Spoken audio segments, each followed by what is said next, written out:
Hi, I'm Kristin Davis, and I want to know, are you a Charlotte? Hi, everyone. Welcome to Are You a Charlotte?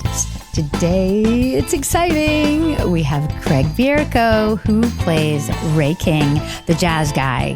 Very, very, very exciting to talk to him. His first episode with us aired in 2001, June 10th, 2001, and it's called Defining Moments. And it was really, really fun to catch up. He's had a really fascinating career, and we hear about some very interesting things that he has done in the past. He's really, really fun, and he's so great as Ray King, as I'm sure you'll all remember. So please enjoy talking with Craig Bierko. Let me just say, I'm so excited that you're joining us, because I often think about you. I'm like, Craig Bierko came on our show at the weirdest time.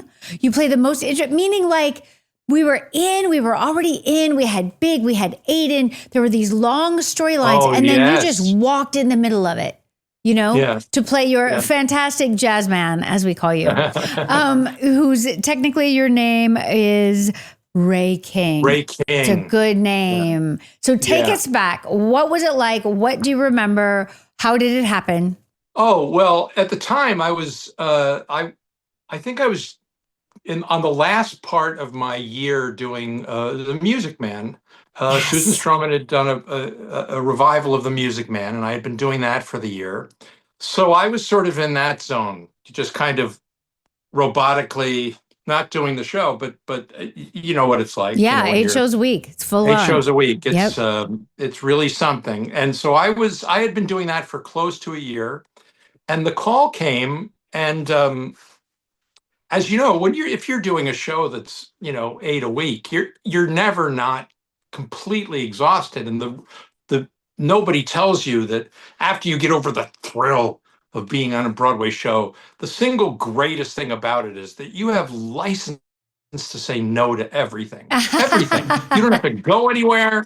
You don't have to talk to anybody. You can be late. You can not and this came along, and a couple of things had come along, and I was really just too tired. It wasn't that it was some of the things I didn't want to do, but some of the things I just thought, there's no way I could do this.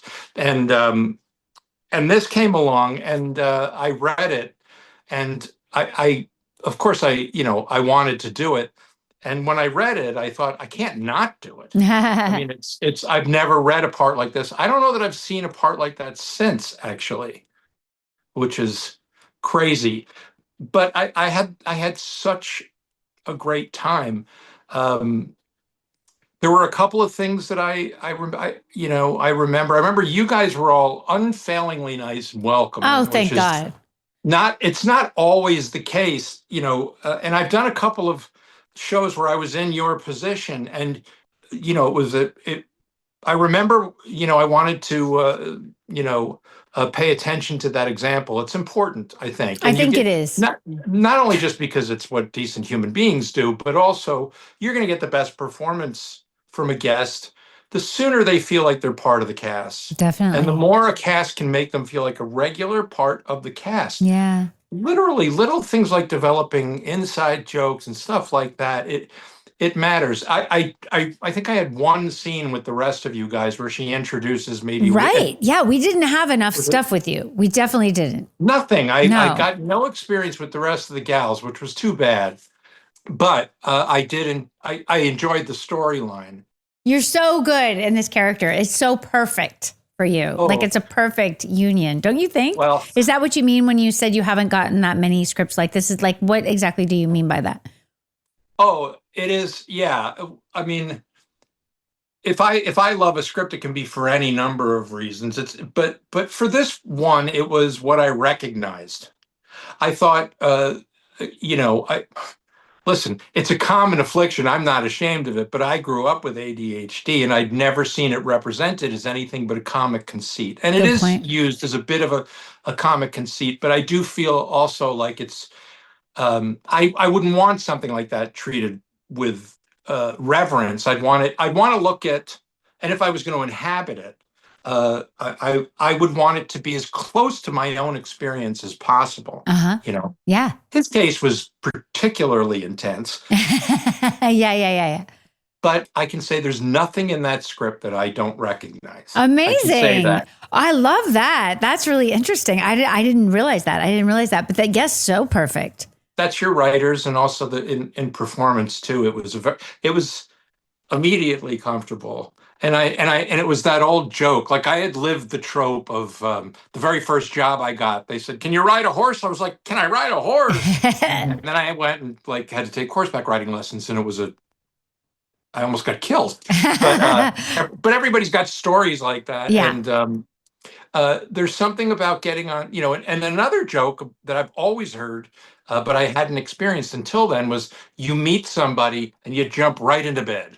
And you shoot the most intimate scene. And we had some pretty intimate. I mean, you guys got kind of bawdy on the show, which is great. Yes. But to jump inside of that, yeah, from I the know what you get-go, mean. Yeah, it's a lot. was I remember thinking, this is sort of. I wonder if this is. They throw you into the deep end of the pool. So because there's so much, because once that was out of the way, and it wasn't I actually didn't feel uncomfortable because she was so much fun and made it so light and not about what it was. And it was technical, and she really knows what she's doing, obviously. Yes. And I just remember walking onto the set, and I'm not an arrogant person, so I didn't feel like, all right, line up. I just felt like, I felt very at home and comfortable and creative. And that's the most important thing. Like, whatever they've hired me to do, I feel like all my pistons are firing. I'm ready to go. Yeah. I mean, that's what I see when I watch you. And that's also, I think, such an interesting thing to think about, because one of the things that we've talked about amongst ourselves and on the podcast, it was when we started the show and the guys would come in, and you were, I think, like you were, I mean, but this is just about you as a person too. Like, you're on Broadway, you're doing The Music Man, you're coming in for this part that you already knew it was however many episodes, right? Like, was it, I can't remember. I think it was 2 episodes, but I love that this is one of those shows where people are like, I loved you on that season. Good. I mean, because that's how I feel about it too. I felt like it was longer, right? Because you came on and were immediately able to be fully present. And that's why I think the character stands out. Like, there wasn't like a ramp of learning. Like, you were just there and you were 100%. I was ready to go out of the seat. I felt it was very wise. The whole thing was handled very well. And you'd have to tell me if that existed before and after in the series and the movies and stuff. But it was very wise to bring me in. And I met with Sarah Jessica. We just met, we talked. Right. And I think we both learned much more doing that than if it was just a conventional audition. Absolutely. And that wasn't always the case on our show. Sometimes, like when we, Kyle, they just hired. And of course I was like, oh my God, Kyle MacLachlan's here. And then with Evan, who came on later as Harry, he had to read with me. So it was maybe like his 3rd callback or something.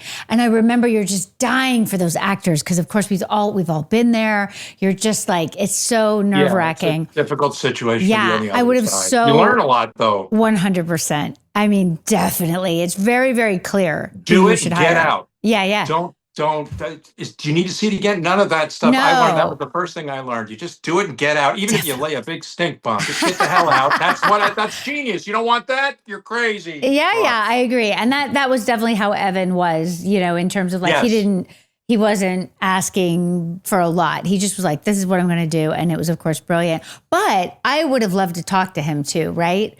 We didn't really get that. Like, I think I went out into the where they were waiting and tried to chat. He's a fascinating human being. He's very smart, sensitive, great guy. It's so true. Yeah. It's so true. But so are you. And I think at this point in time, to come on our show and be able to just be present with Sarah, and she's been going through these long storylines with, John and Chris, right? And like, you must have been such a breath of fresh air. I don't mean that in a negative way, but like, you know what I was saying? Like, it was so different. And when you're rewatching it or watching it the first time, because I don't really remember this part of the show that well, which is interesting. Some I remember a lot and some I don't.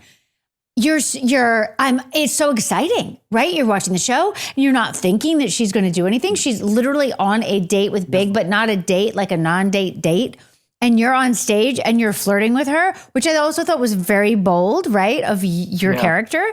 And then she's into it. And you're just so relieved as a viewer that she's into someone new, you know? Thank God.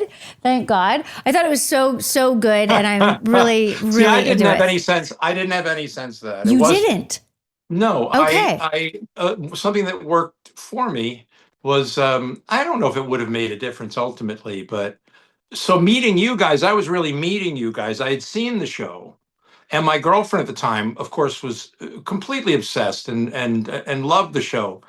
I didn't have any time, but I also just was, it didn't feel like my show. But anytime I had seen it or I watched it with her, I enjoyed it, but not enough to have so much familiarity that when I walked in, I was like, that's the lamp. Like there Right. was, That's a it good looked thing. smaller. Right, right. There wasn't any of that. I was familiar with the apartment and all that kind of stuff, and I knew who Mr. Big was, and I knew who all you guys were. I basically knew the idea of it and the tone I got, right, which was the most important thing, right. especially when you're coming in, Yeah. and your character hasn't met any of the other people, so you're sort of like, you haven't landed in this nest, and in each nest they have their own way of communicating. Like any group of friends, you have your own secret language, your own, and I think that even translates in a show or a play where you're just representing a group of friends. So there was very much that. It was a very complete organism. Yes, And I yes. actually felt like, oh, this is I mean, it's definitely a job. I'm not crazy. I know I'm playing a part, but there is this experience of actually meeting these people who I only sort of know, but there wasn't enough familiarity to go, oh, she's doing that thing she always does. Right. That's great. That's great to have the kind of It was very a helpful balance. for me. Yeah, a balance Because of like, I like to, a lot of people don't work like that, but whatever's right in front of me, that's what feels the most alive to me. I think 100%. Yes. And not all men were good at that. And that's what I wanted to say earlier, but I got off my own track. It was hard in the beginning because in a lot of ways, the men are cast as the girlfriend parts, like what had traditionally been the girlfriend parts that we were very used to doing, right? But it seemed strange for men to be in that position. It was great. I know you did just the best job at it. And it was great. It was great for me in a way that like vitamins are great for you. Yes. Here's what it's like to, to come in and you're basically, I mean, it's a very well-written show, but coming in as a guest on shows that are not as well put together, it's very disorienting. It can be, yeah. And at some point, at least this has been my experience, you're like, I gotta just fake it and pretend I'm absolutely. Oh, absolutely. I mean, also, I think, I don't know how many like half hours you've done or whatever, but there was a time where I decided that I wanted to kind of, even after the show was on, I wanted to go and be in different situations. So I went on Will and Grace as a guest star. I went on Friends as a guest star. I had been on Seinfeld already before the show as a guest star. Yeah. Each totally different experiences because each environment, ecocosm, whatever you want to call it, they're different, right? And the vibe is different and the part is different. But the thing that would really frustrate me is that sometimes, especially in the multi-camera, they would rewrite your part as the week went on. And you're just like, I don't know what I'm doing here at all. Oh, it's really it was hard. bizarre. There's so many things that like, nobody's going to ask an actor, hey, if you're going to restructure the network, how would you do it? But hey, some actor. But I really did think after I'd been around around for a little while, and I'd auditioned and tested and even done things that I just thought, I remember reading a book and I read that the Marx Brothers, who I'm a huge Marx Brothers fan, and their best movies, they went downhill a little bit towards the end, but their best movies, they toured as shows. Wow. It was a different world, but they were Broadway. They toured them not just on Broadway, but in the boonies. And I always thought, why, if you've got a pilot and you're investing millions of dollars into it, and you're taking a risk with all the casting and all that kind of stuff, why don't you have don't say anything, don't promote the show, just have the writers say, we're going to pick it up, write 4 episodes, we're going to go to Eugene or wherever, and we're going to run it for a month. Wow. And we're going to find out and we're going to run 4 episodes together. Cool. And just have an evening. I mean, they do it now when they bring shows back and they do them live. I mean, sort of as a joke, and it's campy. Yeah. But sometimes they're not campy. Sometimes they get the original cast and they do them live and they tour. It used to be big, but it's not that big anymore. But I always thought, why wouldn't you want to? I mean, it's so great that there's a Sex in the City, but you're really just you're rolling the dice every time you put a show That's totally out. true. You're definitely And rolling all the the dice. elements could have been there, but what if you didn't have the right director? What if the casting wasn't right with one part? What if, I mean, anything could have happened. And wouldn't you want to iron out all those problems? It always, and also you've tested for stuff, obviously. Yeah. Why are we testing in Eric's office? Why don't you build I'm going off now. But I know. You build a facsimile of a soundstage so you can see what we do? It's true. It's hard to really even imagine that anything ever works. You know? Yeah, it is amazing. Yeah. Well, it's an explanation for why so little does. That's true too. You know? That's true too. But yeah, we were very lucky in that HBO really just trusted us, which was That's the other wonderful. thing. That was a magical. I'm Drew Barrymore all of a sudden, but that was it really was a unique time. Yeah, it really was. We were so lucky to be there. Yeah. HBO was closer to almost what theater was. Yep. They were like, just go, do it. Yeah. Let's see what happens. So this episode, I don't even think I said what it was called. It's called Defining Moments. It aired June 10th, 2001. Let me just ask you a brief question about 2001. This is how I remember the summer of 2001. Because we would have gone back to filming in like February, and then the episodes would have aired, kind of as we went. And I remember this summer as just being this incredible kind of like intense time of everything was amazing in New York in the summer of 2001. Great summer. Do you remember that? The weather was beautiful. Things were just exciting. It was right before the world went nuts. Exactly. Trust, It was like, that's how I felt as well. And I just feel like everything was like brighter. It was like almost like a Technicolor summer, Yes, before, it was a beautiful summer. Yeah, before things changed. So I'm glad that you were a part of our world in that glorious summer. Yeah. Me too. What was the response after you were on the show and it aired? It's immediate.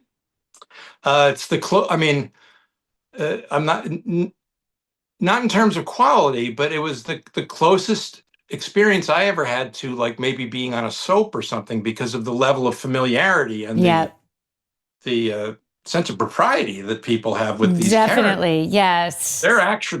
They're people walking around thinking you're their actual friends. And so when I went out that night, at that point, when the show aired, I was living up on 86th Street. And I went out for a walk right afterwards just to get something to eat. And a woman walked right up to me and said, "Are you going to hurt her?" I was like, yeah, it's not a great question to ask a large man in New York City, Totally. yeah, it was, and I realized, she meant Carrie, and I went, she wasn't crazy. She just said, "Please tell me what's going to happen." I said, I really have no idea, but I wouldn't count. That was when I realized, I think any guys that aren't Mr. Big are essentially different grades of the guys on Star Trek with the red shirts. Aww. We're going back down to the planet, but we're not coming back. Oh, no. We're not coming back. Oh, no. I mean, you never know, right? You never know. But I guess you were right. So were people ever mad at you? Like about what? Oh, no. They love the show. Good. And to this day, if I can usually tell, now I've accumulated a body of work. I can usually tell, here comes the Sex and the City person. I can usually tell. For sure. And the thing, as I get older, the thing that pleases me most, of course, is that it's like, I must be within the weight range. So I mean, we all feel this, okay? We all feel the pressure of that. Well, you look terrific, actually. Thank you so much. You really look terrific. Thank you. So do you. Yeah. The hair. You've got great hair. Great hair. Okay, so let's talk about the episode for a little bit. The thing that's funny to me about this episode is the incredible cast. We've got yourself. We've got Kyle, of course. We've got Sonia Braga comes on, which is like, how on earth did this even really happen? Incredible. Right? And then we've got Jim Gaffigan, who's playing this kind of like slightly horrible man. At least that's my whatever. But I remember, I knew of him and his stand up, but like he's done so incredibly well. Like it's so Oh yeah. wonderful to see. And he's a sweet I'd guy. see him. I auditioned with him all the time. I don't know why they Wow. always put us together, but a couple of times we auditioned for things together. Interesting. Such a good actor, very good actor. Yeah, he's a good very actor. nice guy, and I'm happy for him too. Me too. Yeah, Me that too. was an incredible cast. I couldn't believe who was there. I know. Yeah. I mean, like it's pretty exciting. And I got to work with none of you. I know. To work with Carrie. I'm sorry. I'm sorry. You were siloed into the Carrie world. That's all right. I was a happy camper. Definitely, definitely. And it's so great. So you guys, so basically, we start the show. Big and Carrie are friends because she has called him on her birthday because she feels bad that no man cares about her on her birthday, which is very relatable, of course. But Big is back, but they're friends, which is weird to watch, I think. And they go to the monkey bar. Why did you think it was weird to watch? I think it's weird to watch. I think because we have invested so much into the Big and Carrie relationship. Yeah. They've been through so much. So to see kind of like a light version, you know, because the chemistry's still there, obviously, but also she's trying to protect herself and he's being his charming self. You know, there's many aside of him. He's obviously, I mean, I watched that scene again and in the car and I just thought, oh, he's hurting. Definitely. This is what guys do when they're hurting. Definitely. I love that scene in the car so much. I didn't remember it at all. I remember you being there and I remember you wearing that hat. I remember your presence. I know. I don't know why they made you wear that hat. Why? I kept asking if I could take it off and they were like, they call you, you know, I was like, oh. Thank God you take it off when you do, okay? I kept taking it off and they kept telling me to put it back on. I get it, man. We have a whole hat situation in our world where the costume people love the hats. Sarah loves the hats. I get it. And it's a fashion forward show. It is. I also don't know. I can't tell you how many times I've got a friend who's got a much better sense of fashion than I do. And if I need a suit, I just take him and I buy what he says because I can't tell. So I'm kind of with you. Yeah, I'm not the best. I try to pretend like I am, but I'm not. But the thing about you is that you're so tall, right? So you're so tall. So to put a hat on you does really make you specific. Like from that perspective as a character, it very much makes sense. So I love that you're up there. Then he takes her for some reason downtown below 14th Street, he says, to a jazz bar. And she doesn't know anything about jazz, which is also kind of funny. I mean, okay, Carrie. And there you are right in front of her playing the bass. Did you know how to play the bass? No, they gave me, and I still have it. Oh, I should have found it and dug it up, but they gave me a tape to listen to of the song that was going to be playing. Cool. So, and then I seem to remember there was a bass player, may have showed up the first day, who told me, because there is a shot where you see I'm playing. Right. And they wanted like 2 or 3 notes. So I learned those. Got it. Okay, we had to learn trombone for Music Man. So I wasn't afraid of that. And also in the character, and this goes for me too, he can play a lot of instruments a little. Which is neat. Yeah, it's a cool character, right? And you make jokes about it. Like, oh, I own the bar, which is why they let me play. And he's kind of not beating himself up. I think he kind of accepts who he is. Right. I think it's very endearing. It would have been sad if he was like, oh, this always happens. No, right. I think he's just on to the next thing, you know? Definitely. And so he's detached. There was something sad about him, but I thought, if I even recognize the fact that there's something sad about him, that's something that exists for the viewer or anybody else. But I think in his mind, he's just like, oh, that channel's on, which is the experience if you have ADD. It's like there are 5 TVs on and you have to pick the TV that you're actually having a conversation with. Right. And just you learn to drown out the other TVs. Right. And but that's the fun part, is that when there's nothing going on or something goes sideways, you're like, what am I going to watch? I think that's great. You get all the channels. That's the one good thing I love about that. You get all the channels. I love that so much. I love that. So when you're there and you're playing the bass and they're sitting right in front of you, Big and Carrie, and you flirt with her and she flirts back, and then Big turns around and you send her a note. I was like, wow, he's so bold. He's so bold. I don't remember any of this, right? It's like I was watching it for the first time. And she is like all giggly and adorable, like very clearly you guys have chemistry, which again, as a viewer, I was so relieved that she likes someone new. Thank God, right? Because they're in this weird, like friendly thing, but yet there's so much undertow happening, right? You want her to have something fresh. At least I did. That's how I felt. So then I was really glad, but I also thought that was kind of bold. Like if a guy and a girl are sitting right in front of you while you're on the stage, would you just hand the girl a note? I don't know, but it's cool. Yeah, I think he's the kind of guy, like an idea crosses his mind, and if he didn't do it, he'd forget about it. Got it. Got it. Yeah. I don't know. It's also, I'm not that kind of guy. Me neither. But I have done that. I'm not sent notes, but I have gone up to women and just asked them out. It's a really terrifying part of being a man. It's my God. Awful. I did it one time as obviously I'm a woman. I admire that. Oh, it was terrifying. I was like, how do they do this? How do they do this? And it was a terrible, terrible idea that I had. I was on location in Canada working, and there was this one guy on the crew. This is so big of a no-no, right? Like really bad no-no. There was this guy on the crew, but he just was that kind of guy where like he was always watching. He was kind of quiet, but he was always watching and like really good at his job, but not one of the ones where like they're loud and, like talking to you. They're just like, he was just like kind of, confident in his quiet self, which is always interesting. And I just really liked him. And I was so bored at this particular job. Like I didn't have a co-star to hang with really. So I was like, I'm just going to ask that guy out because I would just love to have a conversation with him outside of the set because he was so quiet on the set, right? Oh my God, horrible idea. Horrible idea. Just because of the work situation, right? I think it's a great idea for women to try doing this because it's not that easy. I mean, maybe the world is different now, but like, also, you don't know their situation. You're just walking in. Like I couldn't research him. It was before social media, right? I couldn't ask anybody like, what's his deal, right? And I never heard him mention a significant other or anything like that. So I asked him, and he just stared at his feet, and then he was like, "I'm really sorry, I can't." And I was like, "Oh, no problem," because he had a girlfriend, right? Which I wouldn't have known. And then the whole rest of the job was so awkward. But I was like, "Man, I've been there. I've been there. You got to learn that lesson. Nobody can tell you. You've got to live it.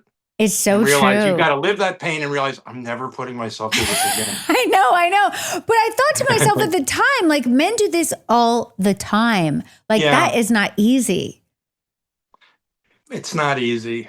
No. It's not. No. I think you just got to,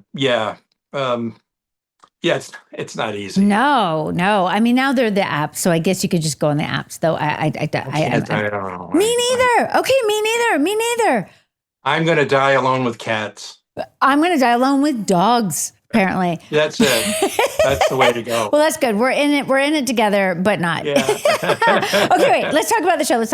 So right. I love when. So we're at your bar, which we find out is your bar because you walk by Carrie and Big, and they both chat with you. And the thing that I also thought was interesting because you're like a very cool character, right? And Big's wearing his beige suit, which is like the worst side of Big, I think. The beigeish brown suit. I'm like, no. So he's wearing his beige suit, and she's obviously, so much more kind of hip and cool and interesting. So you just talk to her, and then he's like, oh man, he's nice, whatever.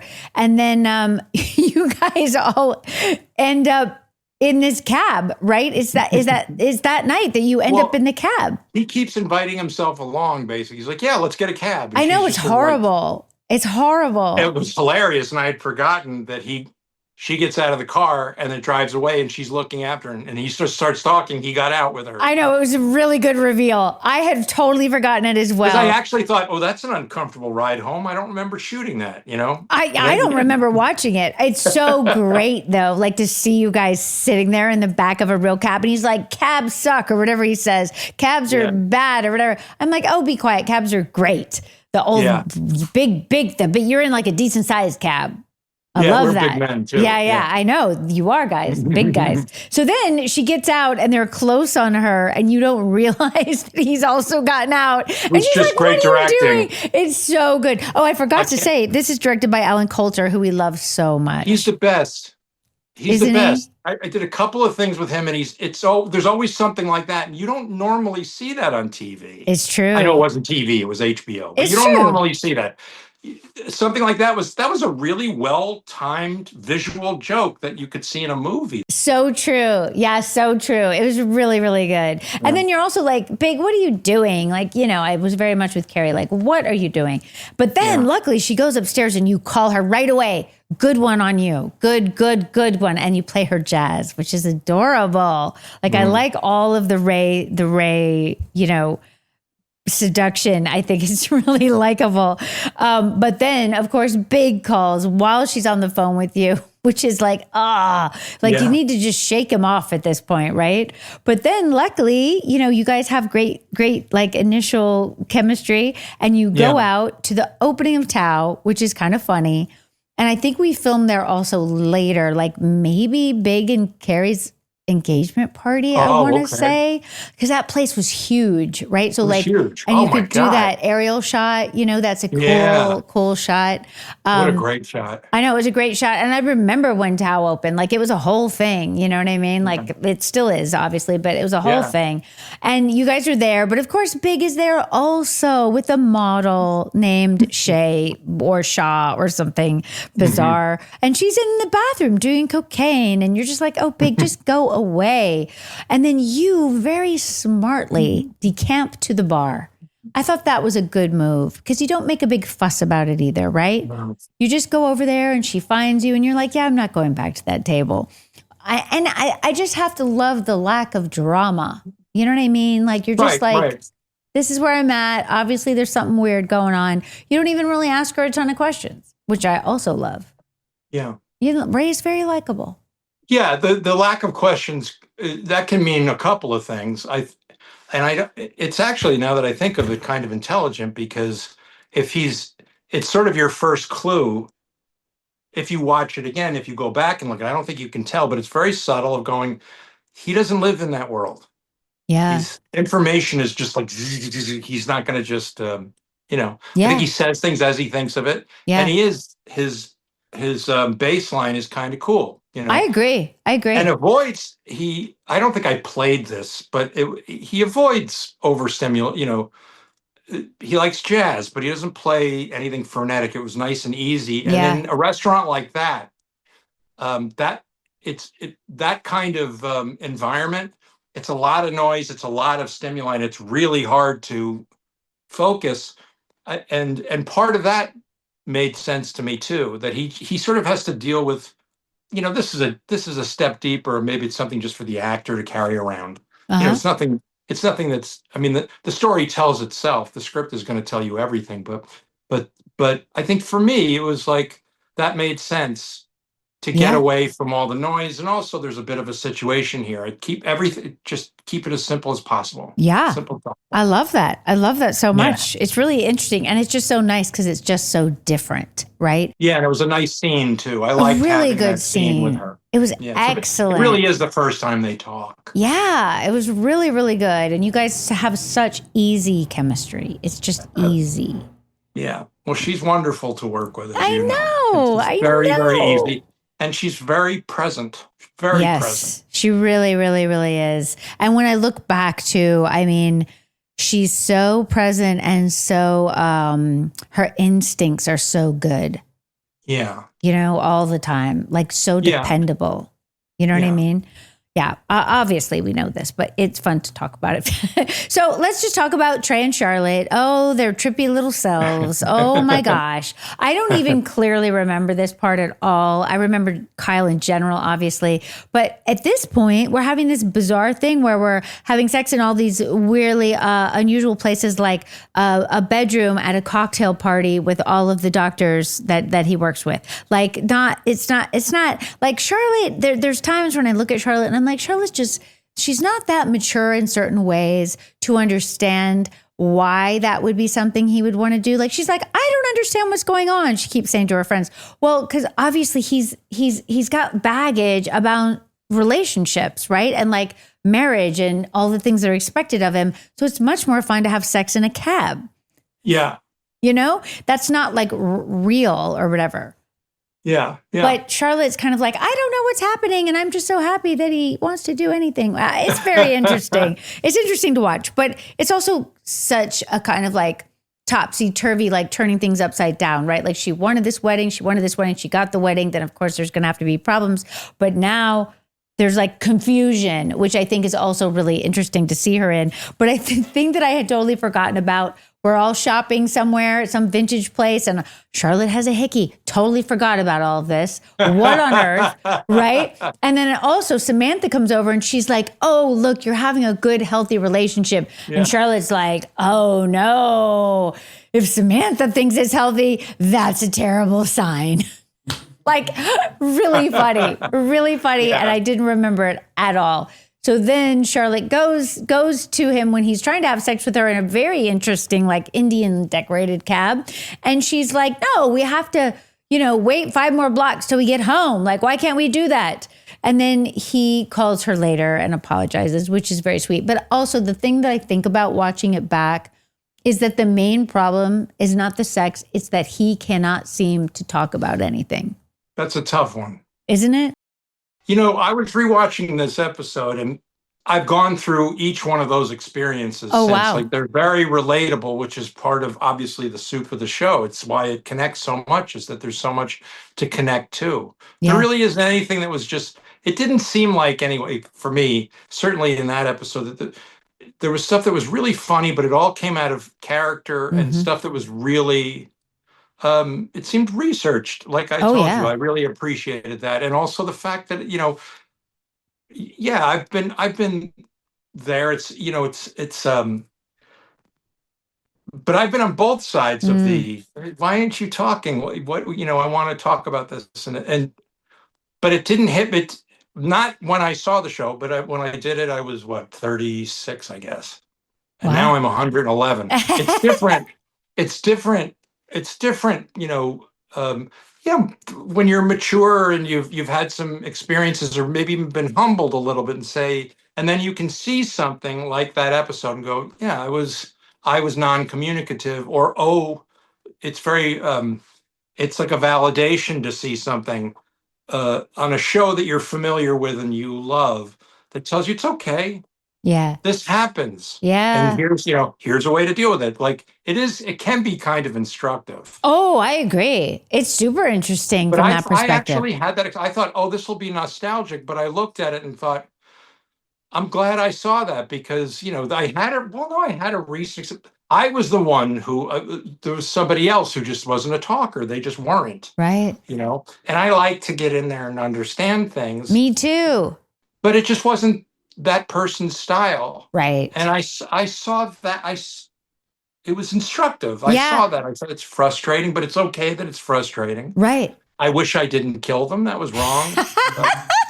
That's true. I also think, and I hear this from fans a lot too, like if you watch it, for instance, we were all in our 30s when we were filming this originally, right? And so you're at a certain place in your life then, and you have those experiences that you're thinking of. Then if you might watch it a decade later, you're going to have a whole different set of things that are going to come into your mind when you're watching it. And certainly that's true for me now, 800 million years later watching it, but yet it holds up and it's relatable. Oh, yeah. Yeah. Well, that's why, if you look at the really great shows, like some of my favorites anyway, are Dick Van Dyke. Oh, yeah. I actually like the old Andy Griffith Show. And I noticed years ago, I was watching it as an older person, and I just thought, there are no jokes in this. There's not one joke. Good point. There's no, there's 3 to the page, when we were doing sitcoms. But this was... It was all on character. It was exceptional writing, and you realize most of the people who ran shows back then came directly out of the theater, first generation. Yeah. And then years later it would be their kids. Yeah. And now it's just people who only know TV. Yeah. And it gets softer and softer. That's true. That's true. That is true. Now we also have people where they're kind of creating themselves online somehow.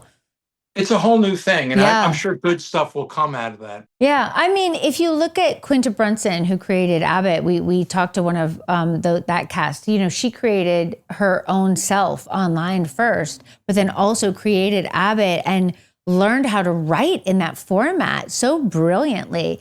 And then also, I don't know if you know Benito Skinner, who does Overcompensating on Amazon. No. He is he's young, he's amazing. He created himself online doing like spoofs of the Kardashians, basically on Instagram during COVID. But he's super talented, super smart, and he's written, he has a podcast. I don't know if he actually does stand up or just does spoofs. He has a whole show that he's written, like an actual single camera, basically his life in college, trying to pretend he was straight, trying to make sense of it all, overcompensating in every way. And you just think about, good for them that they're finding their way in this new crazy world that we live in. But yet they still are really like, they're studying everything. Like Benito's watched our season. He watches each season like as a, technician trying to take it apart, and learning from what we did, and then also bringing in people to help him who are, more schooled or whatever, in the profession. But I love that. I love the freshness of it and trying to find your way, because there really is no set way to. No. Yeah. No. And all it is, everybody keeps saying, well, the world is changing so much. It's radio, and then it's TV, and now it's the internet, and now it's vertical. It's like, it's all they are is tubes that information's coming through. Yeah. The people haven't changed. No. I think and we're the learning now. stories People haven't have changed. It's kind of depressing how little we've changed. Right. So the stories, it's still about story. Yes. And it's just the format. That's right. You have to, and I actually find that interesting. Me too. I agree. I love, as soon as the internet started coming in, and there was this, there are going to be webisodes. I was like, well, that was exciting. I want to find out what that is. And I got in, my hands dirty. And I think it's a very exciting time. And it's just, it's a new plot of land that you have to learn how to work. That's all it is. I agree. And if you don't, you're going to starve. Right. So don't keep returning to the old field thinking because that's what gets me depressed, is we're like, I don't think it's going to go back to what it was. I know. It is depressing. It's a little bit, but it's also exciting to be straddling to. I mean, not everybody has a life where they're straddling two eras. That's true. So we had the whole sort of like TV, and very familiar with that. We did it. Yeah. Yes. It was exciting to grow up. You watch Welcome Back, Kotter, and then you go and do a sitcom. That's a big, exciting. Yes. I never didn't love that. Yeah, I agree. And then you're like, there'll never be another Welcome Back, Kotter again. There'll probably never be the stuff that I did or that we did. It's not going to be made the same way. Right. That's true. It'll be made a different way because people need stories. Definitely. But then also Broadway's still doing great, right? I hope so. I don't know. I don't follow that as closely. Yeah, maybe they're not doing great, but they're still there. Let's put it that way. I think it's driven by celebrity, which is well, that's true. It's not always a bad thing, right? And it always has been. It's not like it hasn't been, but that's what's preceding. Like, you can't get a show done. Well, that's a good point. Yeah, that's a really good point. I wouldn't have been cast in Music Man today. Oh, I don't think so. I don't know. Well, I don't think so. It's possible, and I know even then she was taking a big chance. Wow. But she felt very strongly about it, and she has my allegiance for the rest of my life. Absolutely, absolutely. You guys, this is so much fun that we are going to have a part 2. So join us later in the week on Are You a Charlotte?